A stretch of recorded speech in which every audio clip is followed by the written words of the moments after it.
For NYUpInSyracuse.com, I am Matt Parrino coming to you from the Bills practice facility in Orchard Park, New York. Now 4 days after, obviously the Bills taking out the Dallas Cowboys, but it's on to the Baltimore Ravens and Lamar Jackson. We got the chance to talk to Sean McDermott, Brian Daboll, and Leslie Frazier today about that matchup, and it's one that comes with a lot of attention to detail because Lamar Jackson and the Baltimore Ravens, they're doing something in this league that just hasn't really been done. I mean, the way that Lamar Jackson is running the football, almost 1,000 yards, he'll probably go over that threshold against the Bills this week, about 23 yards away from that. So we talked to Sean McDermott, asked him and Leslie Frazier about how they're planning to stop Lamar Jackson, and it's twofold. In practice, Sean McDermott joked that he's probably going to try to use 2 or 3 players to try to simulate what Lamar Jackson can do, but Leslie Frazier added to that and talked about the fact that, you know, he's kind of a Houdini with the ball. You don't understand a lot of times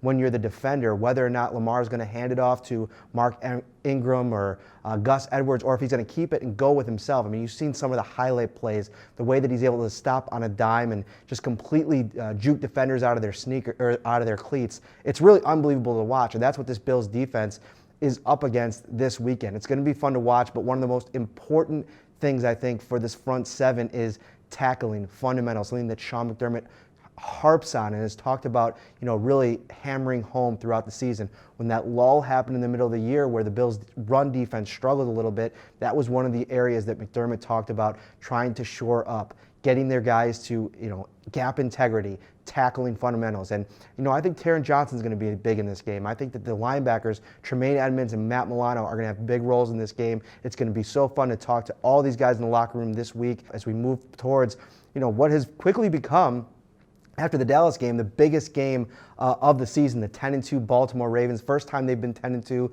since they've been the Baltimore Ravens in 1996. It's going to be a lot of fun to cover. New Era Field is going to be popping this weekend. Making sure you keep it locked on the NYUpSyracuse.com for all your coverage all week long. Thanks, guys.